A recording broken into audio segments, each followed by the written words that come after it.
ध्यान मूलं गुरुमूर्ति, पूजा मूलं गुरुपदं, मंत्रमूलं गुरुवाक्यं, मोक्षमूलं गुरुकृपा। ओम शांति शांति शांति।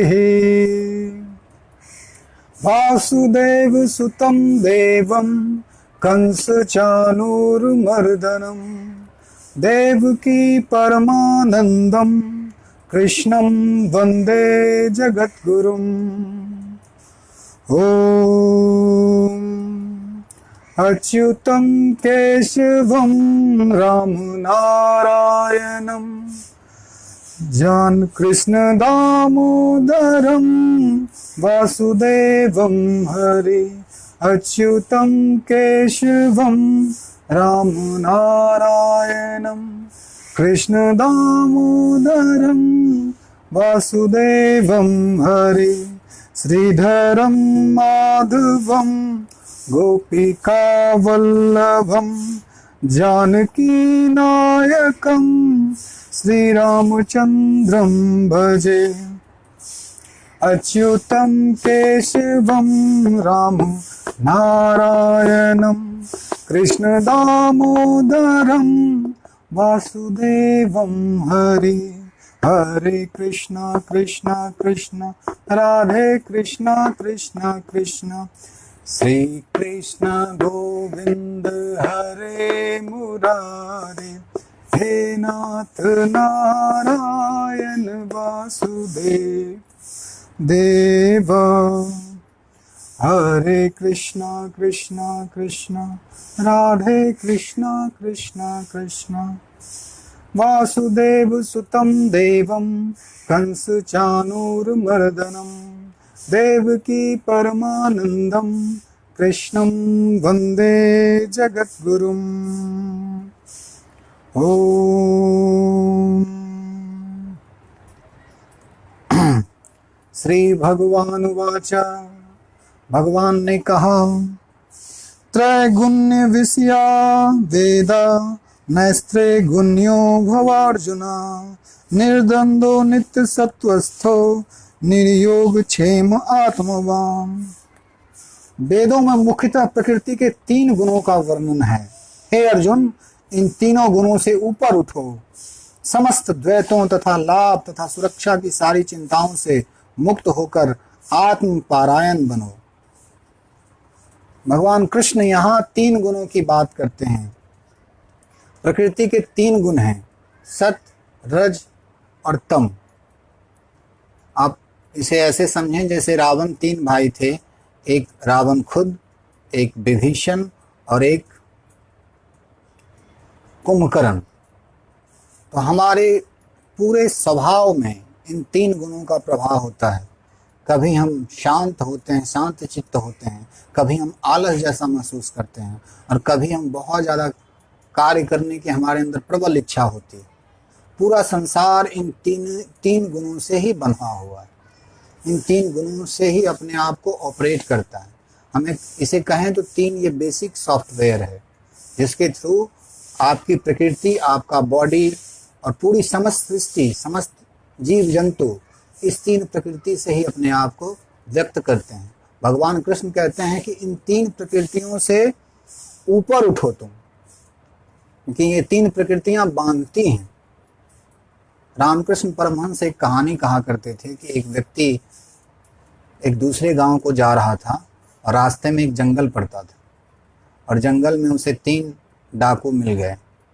तीनों एक ही गिरोह के थे और तीनों ने उसे पकड़ लिया। एक ने कहा कि इसकी हत्या कर दो, एक ने कहा कि नहीं नहीं, इसके सारे धन वैभव जो भी इसके पास है, सारी संपदा जो इसके पास ये लेके चला है, सारी छीन लो। और एक ने कहा कि अच्छा अब तो छीन ही लिया ना, अब इसे जाने दो। तो हमारे जीवन में भी ये 3 गुण उन 3 डाकुओं की तरह है। रजस कहता है कि सारा इससे छीन लो, इसके पास जो कुछ भी है सब छीन लो इससे। तमस कहता है कि इसकी हत्या ही कर दो अज्ञानता में। और सत्य कहता है कि ठीक है, छीन तो लिया, अब इसे परमात्मा का रास्ता दिखा दो, अब इसे अपने मार्ग पे जाने दो जहाँ वो जाना चाहता है।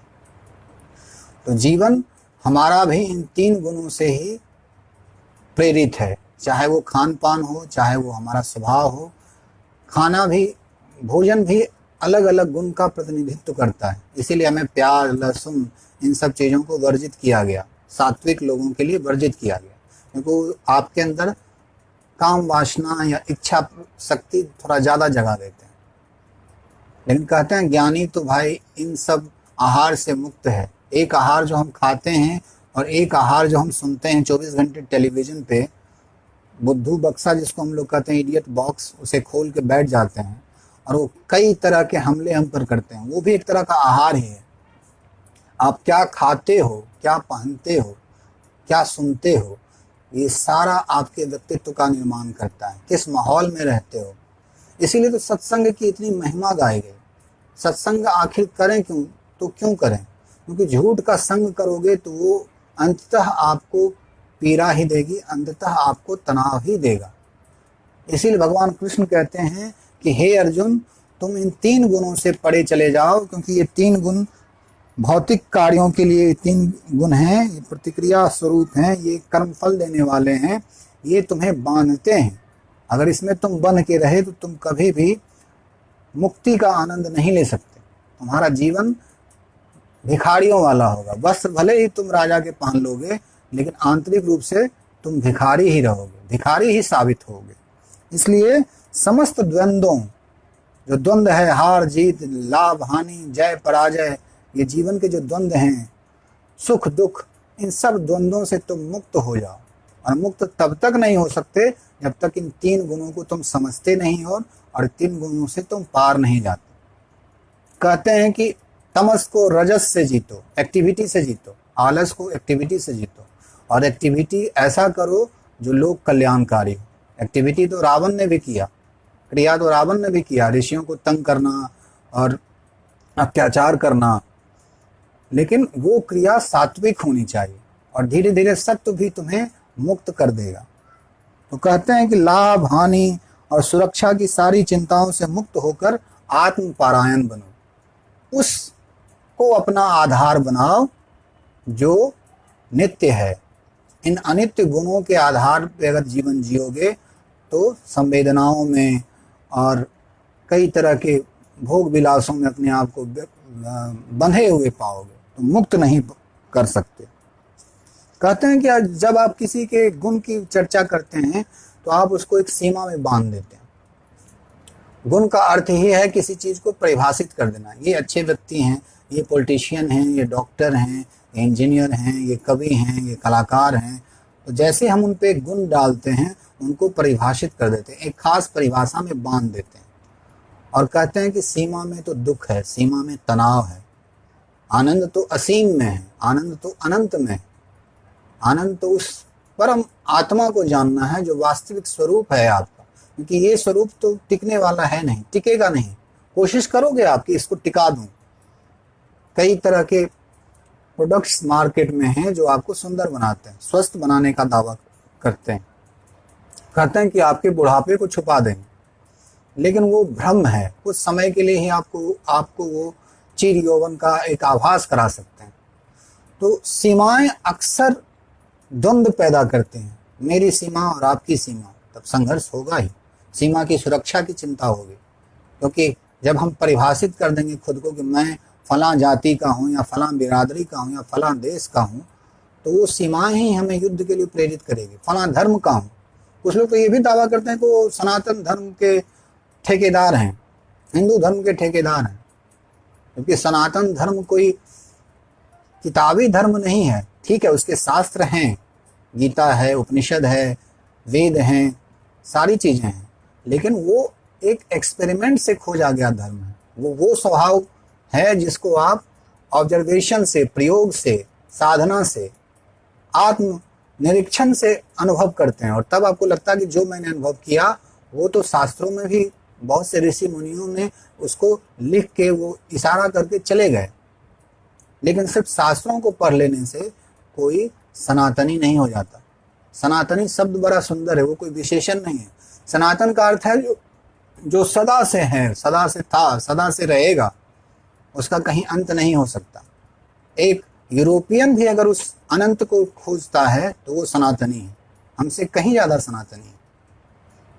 तो भगवान कृष्ण कहते हैं कि इन सीमाओं से परे जाओ, क्योंकि सीमाओं में जैसे ही तुम फंसोगे तुम पर गुण हावी हो जाएंगे। तुम किसी को अच्छा कहोगे, किसी को बुरा कहोगे। एक ही व्यक्ति किसी के लिए मित्र हो सकता है और दूसरे के लिए वो शत्रु हो सकता है। एक ही व्यक्ति किसी के लिए महान आत्मा हो सकता है और किसी के लिए वही व्यक्ति दुरात्मा की तरह व्यवहार कर सकता है। तो जब तक आप गुणों में हो, गुणों में फंसे हो, तब तक आप मुक्ति का अनुभव नहीं कर सकते। कहते हैं तुम आत्मपरायण नहीं हो सकते, तुम्हारी बुद्धि स्थिर नहीं हो सकती, तुम समाधि का अनुभव नहीं कर सकते। समाधि का अनुभव तब तक नहीं होगा जब तक आप इन 3 गुणों को सही ढंग से समझ पाएं और इनका सही ढंग से यूटिलाइज कर पाएं। एक समय ऐसा आएगा कि आपको सात्विक गुणों से भी ऊपर उठना होगा, चाहे हथकड़ी सोने की हो या लोहे की। हथकड़ी तो हथकड़ी ही है। तो भगवान कृष्ण कहते हैं कि वेदों में मुख्यतः प्रकृति के 3 गुणों का वर्णन हुआ है और वेद में बहुत ऐसे मंत्र हैं जो आपके भोग को समर्थित करते हैं।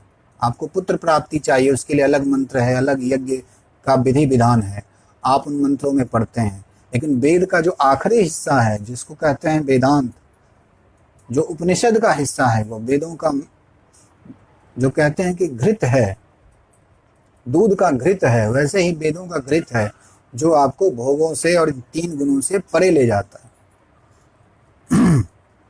भगवान श्री कृष्ण कहते हैं यावान अर्थ उपापाने सर्वतः समुत उद्दके तावान सर्वेषु वेदेषु ब्राह्मणस्य विजानतः। एक छोटे से कूप का सारा कार्य एक विशाल जलाशय से तुरंत पूरा हो जाता है। इसी प्रकार वेदों के आंतरिक तात्पर्य जानने वाले को उनके सारे प्रयोजन सिद्ध हो जाते हैं। जब आपके पास सागर हो तो क्या आप कुएं से पानी पीना चाहेंगे? अगर सागर मीठे जल का हो या नदी हो, तो वैसे ही है। हम बचपन से छोटे खिलौनों से लेकर बड़े खिलौने की तरफ बढ़ते जाते हैं। बचपन में हमारे लिए खिलौने ही सब कुछ थे, जवानी में हमारे खिलौने बदल गए, धन, ताकत, शादी का सुख, गृहस्थ आश्रम, और फिर बुढ़ापे में भी खिलौने बदल जाते हैं। हम बस खिलौने बदलते हैं, खेल जारी रहता है जब तक इस खेल से हम बाहर नहीं निकलेंगे, क्योंकि खेल हमें पुनः एक नया शरीर देगा। अगर हम उस खेल को कंप्लीट नहीं समझ पाए, उस लेवल को पूरा नहीं कर पाए, तो फिर हमें एक नया शरीर दिया जाएगा और उस शरीर से फिर हमें इन सारी बेवकूफ़ियों को दोबारा करना पड़ेगा जो हम करते हैं। विवेकानंद कहते थे कि ये जीवन एक व्यायामशाला है जहां हम अपने आप को स्ट्रॉन्ग करते हैं, अपने आप को समझदार बनाते हैं। और अगर हमारे अंदर वो समझ डेवलप नहीं हुई, हमारे अंदर वो विवेक डेवलप नहीं हुआ, वो प्रेम डेवलप नहीं हुआ, तो हम इन थपेरों में, सुख दुख के खेल में चलते रहेंगे, वो कभी ख़त्म नहीं होने वाला। तो कहते हैं कि वेद में जो सारे लोक लुभावन जो मंत्र हैं, जो आपको आश्वासन देते हैं भोगों का, कहानी एक नचिकेता की, जब उसके पिता बाजिश्रवा गौदान कर रहे थे और ऐसे गायों का दान कर रहे थे जो बूढ़ी हो चुकी थी, जो दूध नहीं देती थी। तो नचिकेता ने कहा कि ये तो अन्याय है, आप दान तो श्रेष्ठ चीज़ों का करना चाहिए, आप बूढ़ी गायों का दान कर रहे हैं, इससे तो ना आपको स्वर्ग मिलेगा, ना आपको पुण्य मिलेगा, और एक तरह से आपके लिए आप लोक निंदा के भी पात्र होंगे, आप मुझे दान करें। और कहते हैं पिता बड़े क्रोध में थे, उन्होंने कहा कि जाओ जाओ, अभी मेरे पास वक्त नहीं है तुमसे बात करने की। नचिकेता ने बार बार कहा कि मुझे आप दान कर दें। तो कहते हैं कि जाओ, मैं तुम्हें मृत्यु को दान करता हूँ। नचिकेता इतना दृढ़ प्रतिज्ञ ब्रह्मचारी था, उसने अपने पिता की बात मानी और यमराज के दरवाजे पे जाके खड़े हो गए। दरवानों से पूछा कि यमराज कहाँ हैं, तो दरवानों ने कहा वो तो अपने आवश्यक कार्यों से कहीं बाहर गए हुए हैं। और कहते हैं नचिकेता वहाँ 3 दिन तक भूखा प्यासा इंतजार करता रहा। और यमराज जब लौटे तो देखा कि एक युवक भूखा प्यासा बैठा हुआ है, तो उनको बड़ी ग्लानि हुई अपने को। क्योंकि अतिथियों का अतिथि देवो भव की जिस परंपरा में हम लोग हैं, उनको लगा कि एक ब्राह्मण पुत्र 3 दिन से हमारे दरवाजे पे है और वो भी भूखा प्यासा, ये तो मेरे लिए बहुत शर्म की बात है। तो उन्होंने कहा कि हे नचिकेता, तुम हमसे 3 वरदान मांगो, तुम 3 दिन तक यहाँ भूखे रहे हो, तुम 3 वरदान मांगो। और आपको पता है नचिकेता ने क्या वरदान मांगा? पहला वरदान उसने मांगा अपने पिता की चिंता की, कहा कि पिता मुझसे बहुत क्रोधित हैं, उनका क्रोध शांत हो जाए। यमराज ने कहा तथास्तु। दूसरा वरदान मांगा कि ये जो आप कहते हैं कि स्वर्ग मिलता है पुण्य करने से, स्वर्ग की प्राप्ति होती है, मुझे उसका वरदान दे दें, उसका ज्ञान दे दें, स्वर्ग कैसे प्राप्त होता है, क्या क्या विधियां हैं, क्या कर्मकांड हैं। नचिकेता को यमराज ने कहा कि हाँ, ये भी मैं तुम्हें दे सकता हूँ। और तीसरा प्रश्न नचिकेता ने किया कि मुझे आत्मज्ञान, आत्मविद्या बताइए। लोग कहते हैं कि मरते हैं लोग, मरने के बाद कुछ नहीं बचता है, कुछ लोग कहते हैं कि मरने के बाद भी बहुत कुछ बच जाता है, उस आत्मा के बारे में मुझे आप बताएं, आत्मज्ञान दीजिए। लेकिन यमराज ने कहा कि ये ज्ञान तो देवताओं को भी नहीं है, ये तुम्हें मैं इतनी आसानी से नहीं दे सकता।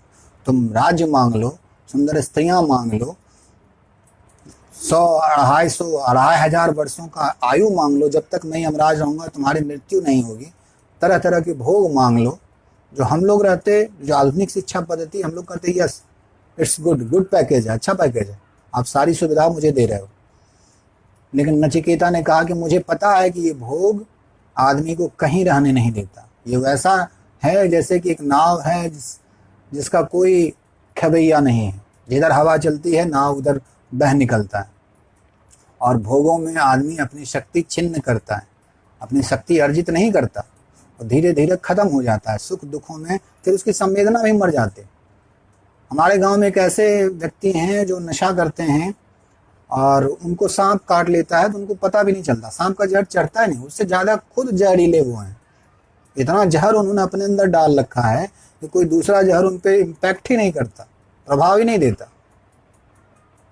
तो हमारा जीवन भी कुछ ऐसा ही, हम चाहते हैं कि भोगों में उलझे रहें, सत्ता में उलझे रहें, समृद्धि में उलझे रहें, तरह तरह की चीज़ों में अपने आप को इन्वॉल्व करके रखें, लेकिन वास्तविक योग की तलाश ना करें। भोग में उलझे रहें, भोग में डूबते रहें। और भोग हमें हथकड़ी ही तो देते हैं, हथकड़ी में ही तो बांधते हैं भोग। हथकड़ियाँ फर्क नहीं पड़ता वो सोने की हैं कि चांदी की हैं कि लोहे की हैं, आप हो तो कैदी ही इस वक्त के, हो तो कैदी ही इन प्राकृतिक नियमों के जो आप पे शासन करता है और आप उसके पीछे पीछे जाते हैं। कहते हैं मैं अपने मन की करता हूँ। मन की क्या करते हो? मन तो गुलाम है, मन तो सामाजिक घटना है, उस घटना के आप बस एक फॉलोअर, ब्लाइंड फॉलोअर बन के रह जाते हो। कृष्ण कहते हैं कि उस घटना से बाहर निकलो। ये जो मानसिक घटना तुम्हारे अंदर घट चुकी है, एक समाज जो तुम्हारे अंदर है, उस सामाजिक चेतना से बाहर निकलो और अपनी वास्तविक चेतना को जानो। और वास्तविक चेतना तुम्हारा विवेक है, तुम्हारा प्रेम है। जिस प्रेम को तुम बाहर ढूंढ रहे हो वो प्रेम तुम्हारे अंदर है, लेकिन तुम ढूंढ रहे हो बाहर। दिशा तुम्हारी गलत है। जब दिशा गलत होगी तो उसका परिणाम भी गलत होगा। तो भगवान कृष्ण कहते हैं कि जैसे कुएं का प्रयोजन खत्म हो जाता है जब उसे नदी मिल जाती है, तो कुएं का ज़्यादा इस्तेमाल लोग नहीं करते। अब कितने लोग गांव में कुएं का इस्तेमाल करते हैं? कोई धार्मिक कृत्य के लिए भले इस्तेमाल कर लेते हों। अब तो ऐसी सी व्यवस्था है, मोटर ऑन करो, सारा पानी आपके टंकी में चला आता है, जब चाहो तब इस्तेमाल करो। तो कृष्ण कहते हैं कि तुम उस कुएं के मेढक बन के मत रहो, कुएं से बाहर निकलो। तीन गुणों से बाहर निकलो जो तुम्हें बांधे हुए हैं, जो तुम्हें भ्रम में देते हैं। तुम बुद्धिमान थे, तुम कुशल थे, फिर भी तुम फ्रस्ट्रेट हो रहे थे, फिर भी तुम कह रहे थे कि मैं भिक्षा मांगूंगा, सन्यासियों से बात कर रहे थे, जबकि सन्यास तुम्हारे अंदर सहज रूप से घटित नहीं हुआ है। तुम सन्यास के योग्य नहीं हो। तो भगवान कहते हैं कि उन कुओं से बाहर निकलो। और ये श्लोक जो मैं पढ़ने जा रहा हूँ, ये गीता का सर्वाधिक प्रसिद्ध श्लोक है, जिसे हर कोई महाभारत में तो अवश्य ही सुना होगा।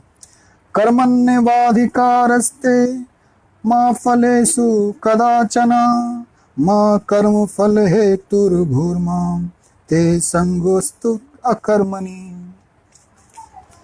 तुम्हें अपना कर्म करने का अधिकार है, किंतु कर्म के फलों के तुम अधिकारी नहीं हो।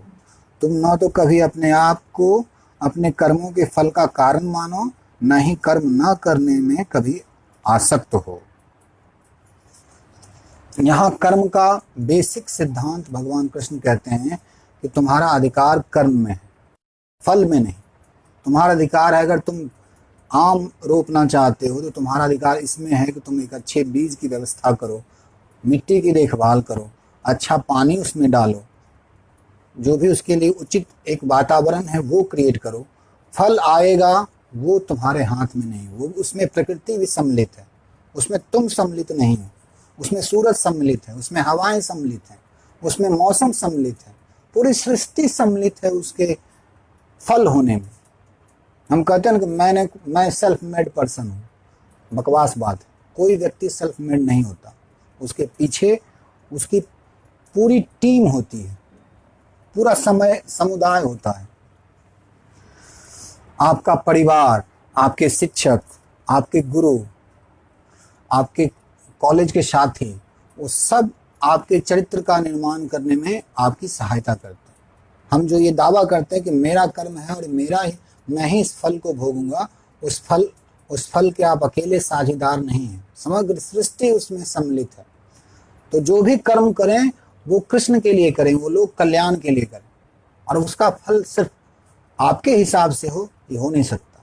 उस अनिश्चितता का आनंद लें। आप कर्म करें, अपनी संपूर्णता से उसमें उतरें, तल्लीन हो जाएं, लेकिन उस तल्लीनता में ये उम्मीद ना करें कि आपका जो फल है, आपको जो फल मिलने वाला है वो आपके हिसाब से चले। नहीं हो सकता, क्योंकि उसमें प्रकृति की भागीदारी, उसमें ईश्वर का स्पर्श है। हम सारा जीवन कॉम्पिटिटिव एग्जाम की तैयारी करते हैं और परेशान होते हैं मेरा क्या होगा, रिजल्ट आएगा कि नहीं आएगा, कितना कट ऑफ मार्क्स होगा, या इस बार 10th का एग्ज़ाम है कैसे तैयारी करूं, क्या करूं। सारा फोकस हमारा जो होता है रिजल्ट ओरिएंटेड होता है, जबकि हमें फोकस करना चाहिए अपने प्रोसेस पे कि आज मैंने उसके लिए क्या किया, आज मैंने कितने चैप्टर्स किए, क्या पढ़ा मैंने, आज मैंने कौन सा कार्य किया जो उसके लिए सार्थक है।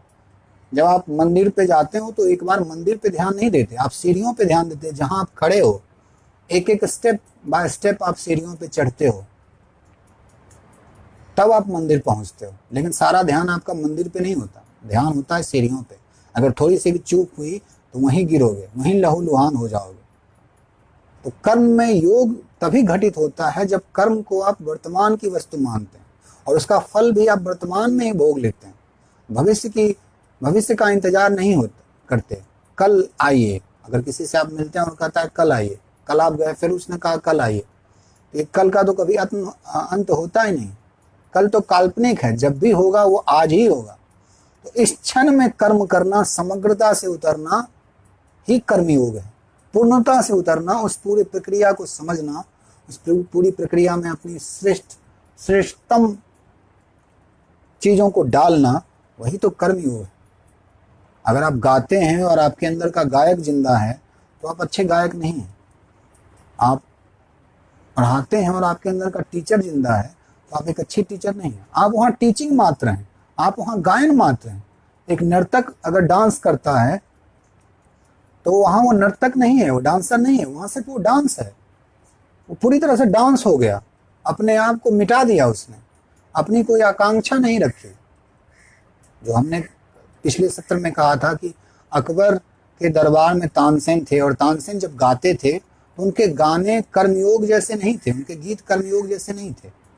उनके गीत में एक लक्ष्य था, फल था कि राजा मुझ पे प्रसन्न हो, और उनके गुरु ठीक उसके विपरीत, वो पूरी प्रक्रिया का आनंद ले रहे थे, गाने की प्रक्रिया, गाने में ही वो आनंदित थे। एक एक कदम में ही आनंद है। तीर्थ यात्रा में आप जाते हो, भोले बाबा के पास जाते हो या वैष्णो देवी जाते हो, तो तीर्थ यात्रा के एक एक क्रम का आप आनंद लेते हो। ये नहीं कि भगवान के पास पहुंचे वो तो सही है, उसका तो अपना एक आनंद है, परमात्मा के दर्शन किए, मूर्ति के दर्शन किए, लेकिन जो यात्रा है उस यात्रा का ही आनंद लेते हो। कृष्ण भी वही कहते हैं कि तुम्हारे कर्म में अधिकार है। कर्म में तुम जितना अपने आप को डाल सकते हो, ईमानदारी से डाल दो। कर्म में ही अधिकार है किंतु उसके फलों में तुम्हारा अधिकार नहीं है, क्योंकि फल तुम नहीं निर्मित करते। फल निर्मित करने में बहुत सी प्रक्रियाएं काम करती हैं। ईश्वर का हाथ है, प्रकृति का हाथ है, बहुत सारी फैक्टर काम करते हैं। आप बहुत अच्छे हलवाई हो, मिठाई बनाते हो, लेकिन मान लो आपको किसी ने गलत दूध दे दिया, दूध की क्वालिटी खराब दे दी। आप बहुत कुशल हो, लेकिन अगर दूध सही नहीं है तो आप अच्छी मिठाइयाँ नहीं बना सकते। तो सारे कर्म के जो फल हैं वो समस्त सृष्टि का प्रगटीकरण है। आपने पौधा लगाया आम का, और उससे जो फल प्रकट हुआ उसमें आपकी भागीदारी उतनी नहीं है। आपने पौधा लगाया, बाकी काम प्रकृति कर रही है। आपके बगीचे के फल मीठे हों या खट्टे हों, वो पौधे की प्रकृति और बाहर की प्रकृति से निर्भर करता है। तो कहते हैं कृष्ण कि इस जाल में मत पड़ो कि तुम्हारे सारे कर्मों का फल तुम्हारे हिसाब से होगा।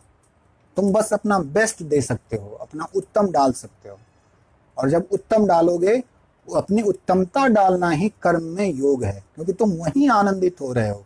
तुम आनंद की प्रतीक्षा नहीं कर रहे हो, कल मैं करोड़पति हो जाऊंगा, कल मेरा नाम होगा, तब मैं खुश होऊंगा, तब मैं आनंदित होऊंगा। कहते हैं ना, भगवान पे फूल जो चढ़ाए जाते हैं वो प्रमुदित फूल होते हैं, ताजे फूल होते हैं, बासी फूल नहीं चढ़ाए जाते। पूरा जीवन हम बासा बासा जीते हैं, बासी होके, अरे ये दिन तो मेरा खराब निकला, शायद कल ठीक होगा, कल मैं बता दूंगा कि दुनिया को कि मैं क्या हूँ।